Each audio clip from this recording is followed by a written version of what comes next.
There's a saying in Texas that whiskey's for drinking and water's for fighting. This is why this fight is worth the time for every resident in this area to get involved in. We are blessed. This region is blessed and has been for thousands of years by the largest single source aquifer in the world, the Edwards Aquifer. It has supplied countless generations with the life-sustaining water that we need. Otherwise, we wouldn't even have the city of San Antonio. We wouldn't have Helotes and Bernie and all these other places in a 6-county-wide region. That's why there's life here and civilization in this part of Texas, is because of that water. And I was taught long ago that the single most existential issue that we will have to face in the future is a potential catastrophic contamination of the Edwards Aquifer. We have to do everything we can in our power as stewards of this water supply to protect it. Imagine you are releasing 1 million gallons a day of treated wastewater into Helotes Creek. That's going to go down, and it's going to enter the Trinity Glen Rose Aquifer. First thing that gets contaminated are the shallow wells. There are some people who have wells that are only 150, 200 feet. Next thing that gets contaminated is about a mile down, mile and a half down, is where Helotes Creek recharges the Edwards. So first we contaminate this portion of the Trinity, then we contaminate the Edwards. The cost of cleaning up that water will be in the billions of dollars. Anything that falls from the sky and lands on the earth ends up down in the groundwater. The question I have is, if that's the case, if that's true, and I believe it is, then how can you turn around and discharge 1 million gallons of treated sewer effluent to the surface of the land and not expect that to affect the groundwater? Of course it will.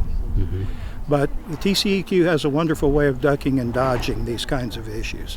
Under the prior leadership, 16.7 million pounds of toxic substances discharged to rivers, lakes, and streams in Texas. So the track record is abominable. You have a position of leadership and you have the ability to influence, and perhaps there's a blessing of wealth, and you have expertise, knowledge. With that, there's a responsibility that you make decisions for generations to come.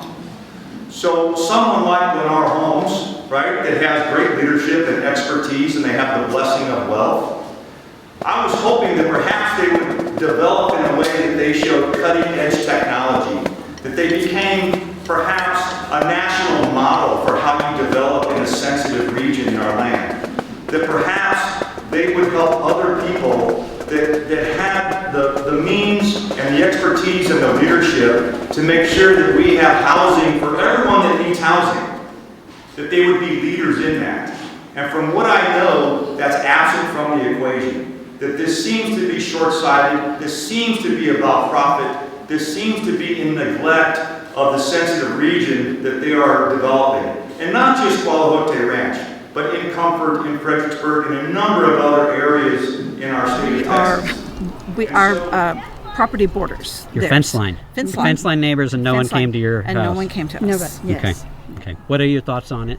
The project, as you learned about it, and the kind of the changes that exist today as they... Just astonished that somebody would consider that type of development and wanting to do that with the wastewater, because it would come directly into our property, and we all have wells out there. I mean, it's, we don't have city water that's filtered. They're all private wells. Some of us have shallow wells. Mine's only 295 feet deep. Anything that leaches, that comes in, that's released, that's not filtered out, will impact our wells. What kind of confidence do you have in the TCQ to set regulations or to hold Lennar accountable or any of that? Very, very little. Why is that? Very little. One of the things is because, first of all, we were not notified, and according to them, it was their guidelines. And I'm like, it's kind of, I just don't have a lot of confidence that they've actually followed their guidelines. But even when we went and we also, we contested this proposal, one of the things, myself in particular, is because I am a quarter of a mile from the creek, from the entrance point. They denied all of us. She's very close to the creek. You're probably less than an eighth of a mile from the creek. She wasn't granted standing either. Right, and I did the same thing, or like Lynette, we made our comments, then we were told that there was nothing, and it was sad to hear that, that TCEQ would do that, and not notify us properly that all of this stuff was happening. But when they realized that they made an error, they did nothing to rectify their error. Developers would say it's better on the environment to have a direct discharge facility that operates correctly, discharging into a dry creek bed, than to have these individual septic systems of which we don't know if they're operating correctly.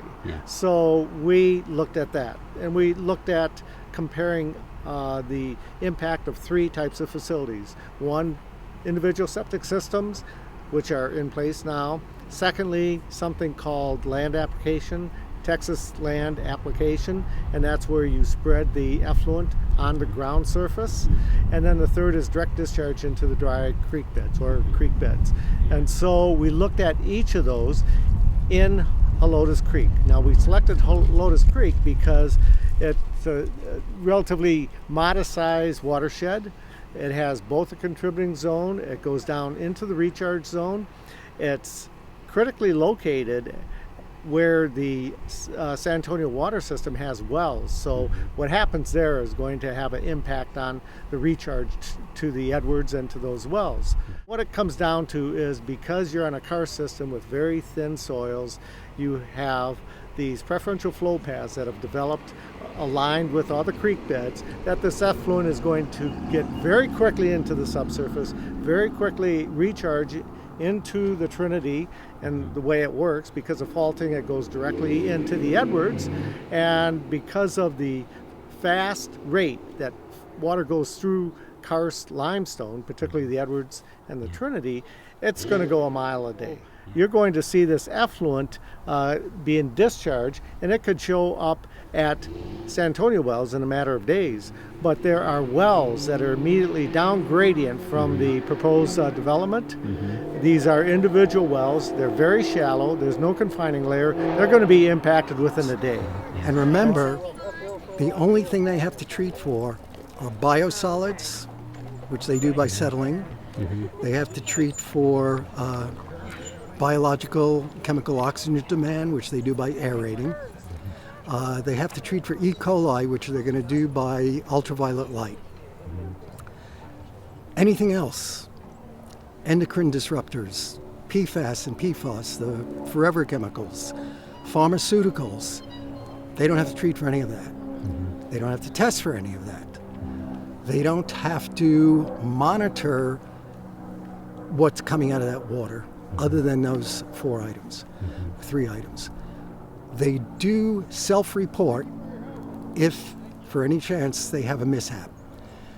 SAWS, which is a multi-million-dollar organization with complete labs and technical staff, they have leaks. They just had one recently of untreated sewage, at least annually. What is a small mom and pop type organization going to be do in terms of monitoring? It's not possible to predict what will happen. We get a 10-inch rainstorm. We do get them. We could use one now. That system will become overwhelmed.